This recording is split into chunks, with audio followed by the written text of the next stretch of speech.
ಮಾಯಿ ಮಾಯಾ ಮಾಯಿ ಮಾಯಂ ಮಾಯಿ ಮಾಯಾಮಯಂ ಮಯಂ ಮಯ ಮಾಯಾಮಯ ಮಹಾ ಮಾಯ ಮಾಯಂ ನಮಾಮ್ಯಹಂ. ಆಸೇಥೋರಾತುಷಾರಾದ್ರೇರ್ ಯೋ ದಿಶೋ ಜಿತವನ್ಮೋಹ ಸತ್ಯಚಾರ ಗುರು ಪಾತು ಯತೀಂದ್ರೇರಪಿ ಪೂಜಿತಃ ಸತ್ಯಾಭಿಜ್ಞಕರಾಬ್ಜೋತ್ಥಾನ್ 50 ವರ್ಷಪೂಜಕಾನ್ ಸತ್ಯ ಪ್ರಮೋದ ತೀರ್ಥಾರ್ಯಾನ್ ನೋಮಿನ್ಯಾಯಸ್ತಾರ್ಥ. ಶ್ಲೋಕದ ಅರ್ಥ ಹೇಳಬೇಕು ಅಂತ ಕೇಳ್ತಾರೆ, ಸುಮ್ಮನೆ ಓದ್ದೆ ಅಷ್ಟೇ. ವ್ಯಾಸರಾಜರು ನ್ಯಾಯಾಮೃತ ಗ್ರಂಥವನ್ನು ನೀಡಿ ಪರಮೋಪಕಾರ ಮಾಡಿದ್ದಾರೆ. ಚಂದ್ರಿಕಾ, ತರ್ಕತಾಂಡವ ಗ್ರಂಥಗಳನ್ನು. ಮಾಯಿನಃ ಮಾಯಿ ಮಾಯಾವಾದಿಗಳ ಮಾಯಾ, ಅನಿರ್ವಚನೀಯವಾದ ಮಾಯಾ.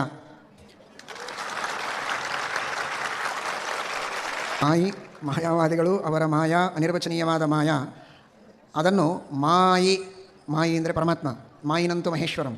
ಮಾಯಿ ಅಂದರೆ ಪರಮಾತ್ಮ. ಆ ಪರಮಾತ್ಮನನ್ನು ನಿಮಿತ್ತ ಮಾಡಿಟ್ಟುಕೊಂಡು ಮಾಯಾ ಅಂದರೆ ನಿಷೇಧ. ಮಾಯಾ ಅನ್ನುವ ಶಬ್ದಕ್ಕೆ ನಿಷೇಧ ಅಂತೂ ಅರ್ಥ ಇದೆ.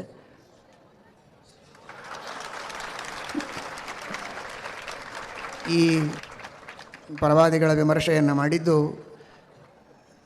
ಸ್ವಂತ ಅಲ್ಲ, ಅದು ಗುರುಗಳ ಅನುಗ್ರಹದಿಂದ ಅಂತ ತೋರಿಸಲಿಕ್ಕೆ ಗುರುಗಳ ಪಾದುಕೆಯ ಮೇಲೆ ಪುಷ್ಪವೃಷ್ಟಿ ಆಗ್ತಾ ಇದೆ. ಮಾಯಿ ಮಾಯಾ ಮಾಯಿ ಮಾಯಂ. ಮಾಯಾವಾದಿಗಳ ಮಾಯೆಯನ್ನು ಮಾಯಿಯಾದ ಪರಮಾತ್ಮನ ವಾಕ್ಯಗಳಿಂದಲೇ, ಸೂತ್ರಕಾರಾದಿಗಳ ವಾಕ್ಯದಿಂದಲೇ, ಭಾಗವತ ಭಾರತಾದಿಗಳಿಂದಲೇ, ಉಪನಿಷದಾದಿಗಳಿಂದಲೇ ನಿಷೇಧ ಮಾಡಿದವರು. ಮಾಯಿ ಮಾಯಾಮಯಂ ಮಯಂ.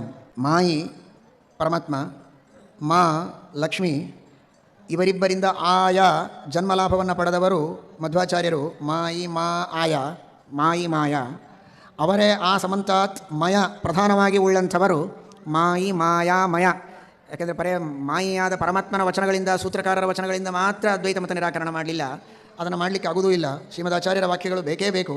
ಹೀಗಾಗಿ ಮಾಯಿ ಮಾ ಇವರಿಬ್ಬರಿಂದ ಆಯಾ ಜನ್ಮಲಾಭ ಪಡೆದ, ಸತ್ತಾಲಾಭ ಪಡೆದ ಮಧ್ವಾಚಾರ್ಯರು ಅವರೇ ಆ ಸುತ್ತಮುತ್ತ ಇವರಿಗೆ ಖಂಡನ ಮಾಡುವುದಕ್ಕೆ ಬೇಕಾದ ವಿಷಯಗಳನ್ನು ಒದಗಿಸುವುದಕ್ಕೆ ಮಯ ಪ್ರಧಾನವಾಗಿ ಇದ್ದದ್ದರಿಂದ ಮಾಯಿ ಮಾಯಾ ಮಯ ವ್ಯಾಸರಾಜರು. ಮಾಯಿ ಮಾಯಾ ಮಯಂ ಮಯಂ ಮಂ ಜ್ಞಾನಂ ಯಾಪಯತಿ. ವಿಜೇಂದ್ರರು, ವಾದಿರಾಜರು ಮೊದಲಾದವರಿಗೆಲ್ಲ ಪಾಠ ಪ್ರವಚನವನ್ನು ಮಾಡಿ ಜ್ಞಾನದಾತರೂ ಆದವರು. ಆದ್ದರಿಂದ ಮಯಂ ಮಯ ಮಾಯಾಮಯ ಮಯ. ಬರೀ ಕೆಲವರೆಲ್ಲ ಪಾಠ ಪ್ರವಚನ ಮಾಡ್ತೀವಿ ಅಂಥೇಳಿ ಪೂಜಾ ಗೀಜ ಮಾಡುವುದೇ ಇಲ್ಲ, ಎರಡೂ ಮಾಡಬೇಕು. ಕರ್ಮಣ ಜ್ಞಾನ ಮಾತನೋತಿ. ಪಾಠ ಪ್ರವಚನ ಮಾಡಲೇಬೇಕು, ವಿಶೇಷವಾಗಿ ಅದಕ್ಕೆ ಅಂಗವಾಗಿ ಕರ್ಮಗಳನ್ನು ಮಾಡಬೇಕು. ವ್ಯಾಸರಾಜರು ಪರಮತ ನಿರಾಕರಣಪೂರ್ವಕ ಸ್ವಮತ ಸ್ಥಾಪನವನ್ನು ಹೇಗೆ ಮಾಡ್ತಿದ್ರೋ, ನಿತ್ಯದಲ್ಲಿ ಗೋಪಾಲಕೃಷ್ಣ ದೇವರ ಪೂಜೆಯನ್ನು ಬಿಟ್ಟಿಲ್ಲ ಒಂದು ದಿವಸವೂ ಕೂಡ. ಗೋಪಾಲಕೃಷ್ಣನ ಪೂಜೆಯನ್ನು ತಪ್ಪದೇ ಮಾಡ್ತಾ ಇದ್ದರು. ಮಯ ಮಾಯಾಮಯ ಮಹಾಮಾಯ ಮಾಯಂ. ಮಯ ಅಂದರೆ ಜ್ಞಾನಪ್ರದ. ಅಂತಹ ಮಯ ಮಾಯಾಮಯ, ಮಯಾಸುರ, ಅವನ ಮಾಯಾ ಅವನದೇ ಆದ ಒಂದು ವಿಶಿಷ್ಟ ಶಕ್ತಿ. ಅದರಿಂದ ನಿರ್ಮಿತವಾಗಿರತಕ್ಕಂಥದ್ದು ರಾಜಸೂಯದ ಸಭಾಮಂಟಪ. ಆ ರಾಜಸೂಯ ಸಭಾಮಂಟಪವನ್ನು ಮಯಾಸುರನಿಗೆ ಹೇಳಿ, ಆ ಖಾಂಡವದಹನದ ಪ್ರಸಂಗದಲ್ಲಿ ಅವನು ಶರಣಾಗತನಾಗಿ ಬಂದಾಗ ಅವನಿಗೆ ಹೇಳಿ ಅದನ್ನು ಮಾಡಿಸಬೇಕು ಅಂತ ಗಟ್ಟಿ ಸಂಕಲ್ಪ ಮಾಡಿದವ ಯಾರು? ಕೃಷ್ಣ. ಮಯ ಮಾಯಾಮಯ, ಮಯನ ಮಾಯಾಮಯವಾದ ರಾಜಸೂಯ ಸಭಾಮಂಟಪವನ್ನು ಮಾಡಿಸಬೇಕೆಂಬ ವಿಷಯದಲ್ಲಿ ಮಾಯಾ ಇಚ್ಛಾ ಮಾಡಿದವನು ಶ್ರೀಕೃಷ್ಣ. ಮಯ ಮಾಯಾಮಯ ಮಹಾಮಾಯ ಅಂದರೆ ಯಾರಾದರೂ? ಕೃಷ್ಣ.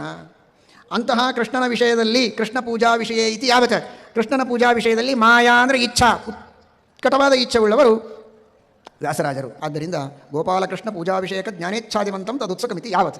ಹಾಗಾದರೆ ಅಂತಹ ವ್ಯಾಸರಾಜರಿಗೆ ನಮಸ್ಕಾರ ಅನ್ನೋದನ್ನು ಮಾಯಿ ಮಾಯಾ ಮಾಯಿ ಮಾಯಂ ಮಾಯಿ ಮಾಯಾಮಯಂ ಮಯಂ ಮಯ ಮಾಯಾಮಯ ಮಹಾ ಮಾಯ ಮಾಯಂ ನಮಾಮ್ಯಹಂ. ಇದನ್ನು ಕುಳಿತು ಬರೆದದ್ದಲ್ಲ. ಗದ್ವಾಲದಲ್ಲಿ ಒಬ್ಬರ ಮನೆಯಲ್ಲಿ ಪೂಜೆಯನ್ನು ಮಾಡುವಾಗ, ಸಚೇಲ ಮಾಡುವಾಗ ದೇವರನ್ನು ಪೆಟ್ಟಿಗೆಯನ್ನು ಬಿಚ್ಚುತ್ತಾ ಈ ಶ್ಲೋಕವನ್ನು ಹೇಳ್ತಾ ಹೋದದ್ದು, ಹಿಂದೆ ಅದನ್ನು ಟೈಪ್ ಮಾಡ್ತಾ ಹೋದರು. ಗುರುಗಳೇ ಒಳಗೆ ನಿಂತು ಇದನ್ನು ನುಡಿಸಿದ್ದು ಅಂತ